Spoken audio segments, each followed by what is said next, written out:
Hey everyone, this is Saurabh from NIT KKR. 10th के exams जो थे वो बहुत पहले ही डिक्लेयर कर दिया गया कि वो सब कैंसिल हो चुके हैं। तो अब जिस तरीके से हमें स्टार्ट करना है वो बहुत पॉजिटिव अप्रोच से स्टार्ट करना है, क्योंकि रिजल्ट का प्रेशर नहीं रहा आप लोगों पे। सबसे अच्छी बात है कि रिजल्ट का प्रेशर नहीं झेलना पड़ा। तो यहाँ से आप एक बहुत फ्रेश स्टार्ट कर सकते हैं, कॉन्फिडेंस के साथ स्टार्ट कर सकते हैं। देखो गाइस, ये जो जर्नी है ये एक मैराथन की तरह है। ये शॉर्ट रन रेस नहीं है जहाँ हम तुरंत तेज़ दौड़ लिए और हमारा जर्नी कंप्लीट हो जाएगा। ऐसा नहीं, यहाँ पे हमें सही तरीके से स्टार्ट करना है, स्लोली स्टार्ट करना है एंड हमें पेस मेंटेन रखना है थ्रू आउट द जर्नी। तो भाई पॉजिटिव अप्रोच रख। सबसे इंपॉर्टेंट है कि आपको पूरे जर्नी के अक्रॉस आपको मोटिवेटेड रहना होगा, पॉजिटिव अप्रोच रखना होगा। अब ये सब तो बात हो गई मोटिवेशन वाली बात। अब काम वाली बात करते हैं कि हमें क्या क्या चीज़ें करनी चाहिए, कैसे हमें स्टार्ट करनी चाहिए। तो भाई सबसे पहला जो डाउट है स्टूडेंट्स के मन में वो ये है कि हमें स्टार्ट करना चाहिए भैया वो ऑनलाइन कोचिंग में स्टार्ट।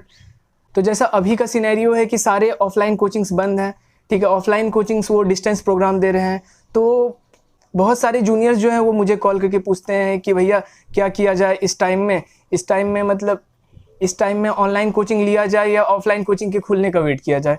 तो भाई ये जो जर्नी है इसमें हमें सही मेंटरशिप की ज़रूरत है।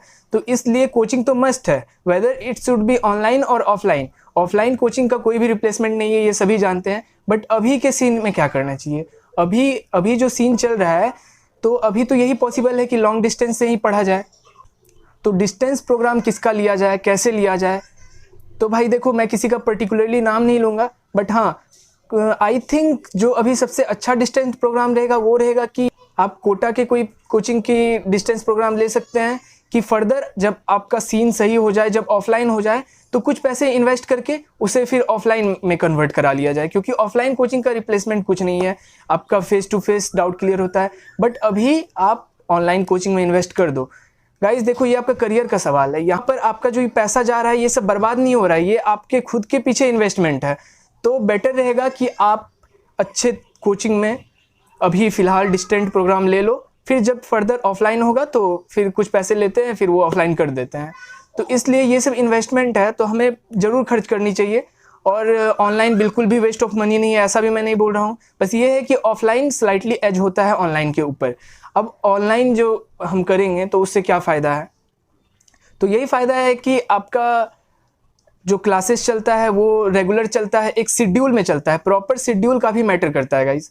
मतलब अगर आप सेल्फ स्टडी करना चाहेंगे, यूट्यूब से कोई इधर उधर की क्लासेस कर लेंगे, तो वो देखिए उससे आप क्लास तो कर लोगे, आपका क्लासेस लग जाएगा। बट वहाँ पर प्रॉब्लम ये है कि आपका कोई प्रॉपर शेड्यूल नहीं रहेगा। अभी आप घर में हो, खुद से शेड्यूल मेंटेन करना बहुत मुश्किल है भाई लोग।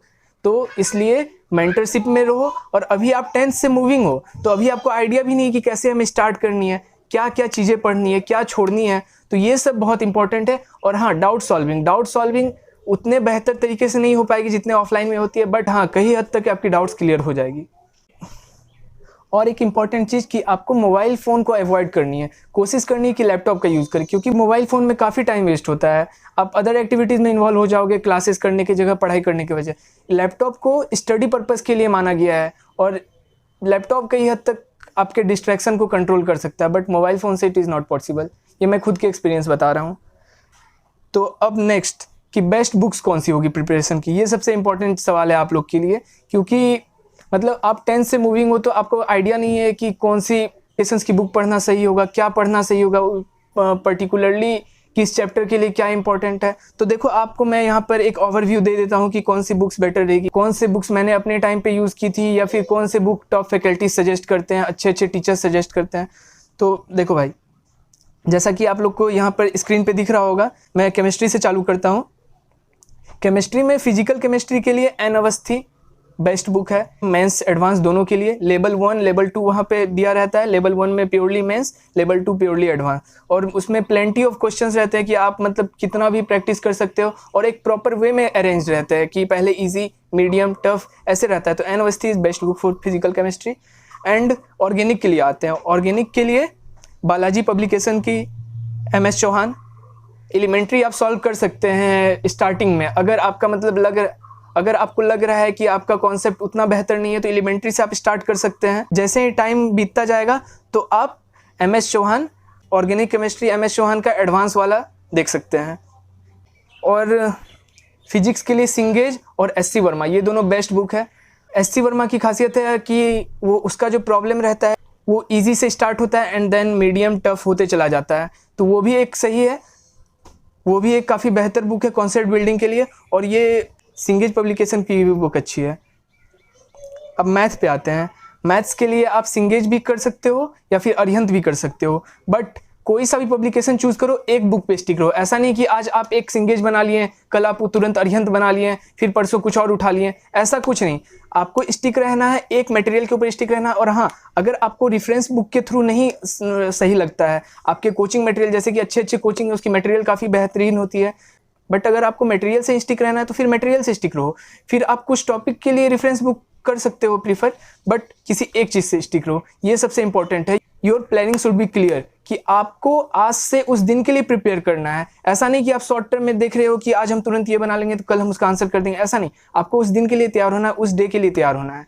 तो इसके लिए आपको एक प्रॉपर वे में जाना जरूरी है।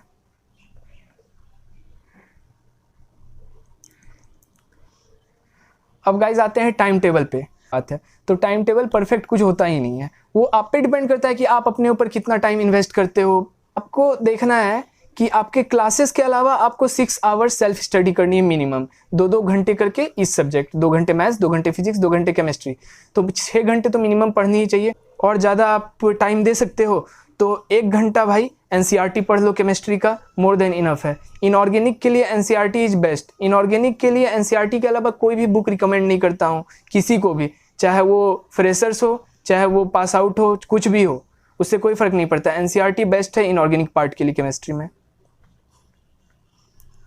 और भाई एक चीज़ तो है कि स्टार्ट जब भी करोगे आप तो बहुत ज़्यादा एनर्जी रहेगा, बहुत ज़्यादा एनर्जी रहेगा, लगेगा कि यार अब तो मतलब आईआईटी निकाल लेंगे, ये निकाल लेंगे, वो निकाल लेंगे, बहुत कुछ कर लेंगे। थोड़ा सा टाइम पार होगा, लगेगा भाई अब तो एडवांस गया, थोड़ा सा और टाइम पार होगा, मेंस गया, अब बोर्ड्स के लिए पढ़ लेते हैं। तो भाई ऐसा बिल्कुल नहीं करना है। आराम से आपको मोटिवेटेड रहना है, प्रिपेयर करना है, और अगर आप सही डायरेक्शन में जाओगे ना तो आपको कोई भी नहीं रोक सकता है। मोटिवेशन डाउन नहीं होने देना है। ठीक है, एक चैप्टर नहीं हो रहा है, कोई बात नहीं, अगला देख लेंगे। अब अगला नहीं हो रहा है तो उस पर काम करेंगे। ऐसा भी नहीं है कि आपको एक नहीं हो रहा है तो उसको छोड़ दिए, दूसरा नहीं हो रहा है उसको भी छोड़ दिए, तीसरा नहीं हो रहा है उसको छोड़ दिए, तो इससे आपके पास इतना सारा बर्डन आ जाएगा, इतना सारा लैगिंग आ जाएगा कि आपको बाद में कंप्लीट करने का मौका ही नहीं मिलेगा। वो ये खुद मैं एक्सपीरियंस कर चुका हूँ। मैंने भी बहुत सारे चैप्टर सोचे तो भाई बाद में कंप्लीट कर लूँगा, वो आज तक आया ही नहीं समय।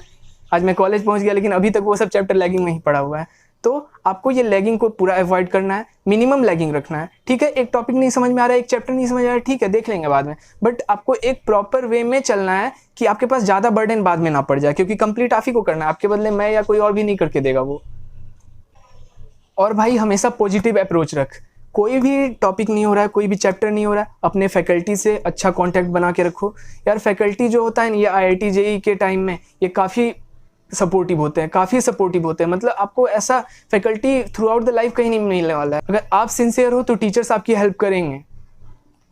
और डाउट जो भी हो, एक उसके लिए प्रॉपर आप कॉपी प्रिपेयर करो। ठीक है, कि जो भी आपका डाउट है आप क्वेश्चन नंबर लिख लो या फिर वो क्वेश्चन खुद ही उतार लो और उसे उसी दिन क्लियर करने की कोशिश करो या नेक्स्ट डे, बट उससे डाउट को नहीं रखना है, क्योंकि एक डाउट अगर आपसे नहीं हो रहा है तो सेम टाइप ऑफ क्वेश्चन आपसे नेक्स्ट डे भी नहीं होगा, उसके नेक्स्ट डे भी नहीं होगा। इसलिए डाउट जितने जल्दी क्लियर कर लोगे उतना जल्दी वैसा जो भी रिलेटेड क्वेश्चन रहेगा वो आपसे नेक्स्ट अटेम्प्ट में सॉल्व होना चालू हो जाएगा।